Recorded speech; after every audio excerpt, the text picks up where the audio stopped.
सरकार में शामिल रहने के बावजूद भारतीय जनता पार्टी को अपने नेताओं को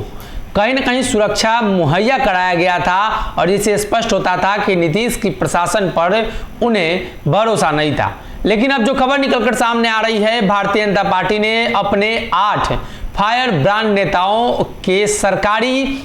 जो सुरक्षा है उसका जिम्मा नीतीश कुमार पर दे दिया है। दरअसल जब से अग्निपथ अग्निवीर योजना को लेकर बिहार में बवाल शुरू हुआ, उस दरमियान ये चर्चा काफी तेज थी कि बिहार के जो नेता हैं उन पर छात्रों का आक्रोश बढ़ता चला जा रहा है और संजय जायसवाल हो या रेणु देवी हो, इन सभी नेताओं की सुरक्षा बढ़ाई गई थी। इन सभी नेताओं पर हमला भी हुआ था, इनके घरों के पास तोड़फोड़ भी हुई थी और घर के कांच फोड़ दिए गए थे, जिसके बाद वाई कैटेगरी की सुरक्षा दी गई थी और अब सरकार ने इनकी सुरक्षा को वापस लेने का ऐलान किया है। दरअसल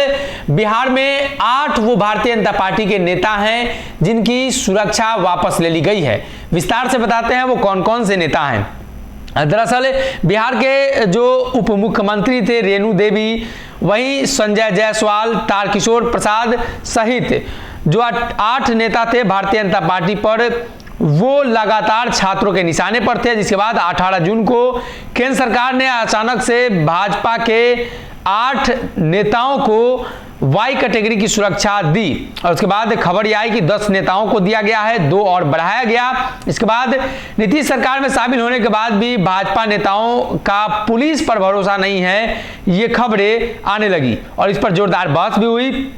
और अब जो खबर निकलकर सामने आ रही है, भारतीय जनता पार्टी के नेताओं की सीआरपीएफ की जो तैनाती की गई थी वो हटा दी गई है और अब खबर मिल रही है कि रेणु देवी हो या संजय जायसवाल हो, हरिभूषण ठाकुर बचौल हो या संजय सरावगी, दीघा से विधायक संजीव चौरसिया, दिलीप जायसवाल, छपरा विधायक सीएन गुप्ता, पूर्णिया विधायक विजय खेमका का नाम शामिल था। अग्निपथ योजना के खिलाफ छात्रों का आक्रोश बिहार में बढ़ते चला जा रहा था और यही वो वजह थी कि वाई कैटेगरी की सुरक्षा दी गई थी, सीआरपीएफ के जवान को तैनात कर दिया गया था और ये फायर ब्रांड नेता भारतीय जनता पार्टी के थे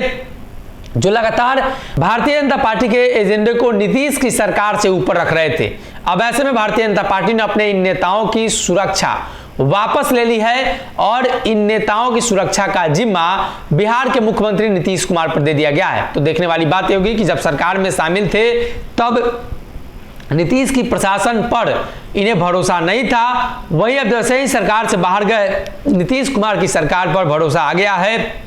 उनके पुलिस प्रशासन पर भरोसा वापस आ गया है या आंदोलन को खत्म होने के बाद सुरक्षा वापस ले ली गई है। ये सुरक्षा परमानेंट नहीं थी, टेम्पोररी दी गई थी ताकि एहतियात के तौर पर इन सभी नेताओं को कहीं ना कहीं जो क्षति पहुंचाने की कोशिश की जाएगी उससे रोका जा सके। लेकिन अब दबाव बिहार के मुख्यमंत्री नीतीश कुमार पर पड़ेगा,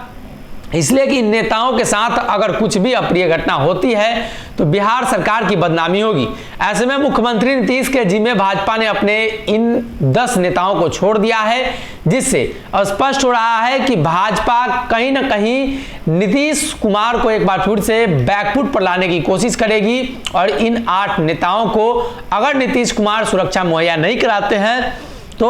बिहार सरकार एक बार फिर से सवालिया घेरे में होगी। ऐसे में 8 नेता जो थे उनकी सुरक्षा अब जल्द ही वापस हो जाएगी। देखना यह होगा कि इसको लेकर भी क्या सियासत होती है और क्या इन 8 नेताओं को वाई कैटेगरी की सुरक्षा हटाई जाने के बाद बिहार पुलिस के जो एक्स्ट्रा पुलिस होते हैं, एक्स्ट्रा बटालियन होते हैं, क्या उनसे इन लोगों की सुरक्षा में और बढ़ावा दिया जाएगा या जो विधायक की सुरक्षा होती है वही सुरक्षा सिर्फ दी जाएगी। अगर ये वीडियो पसंद आई और वह बिहार के राजनीति और बिहारियत से सरोकार रखेनी तो सब्सक्राइब बटन दबा के चैनल के सब्सक्राइब कर ली। ओजे एगो घंटी बा, ओकरा बटन दबा देला से कुल सटीक और मारक खबर रुआ मुफ्त में मिल जाई। अगर रुआ पत्रकारिता के हमनी के नया प्रयोग में सहयोग कर चाहतानी तो ज्वाइन बटन दबा दी।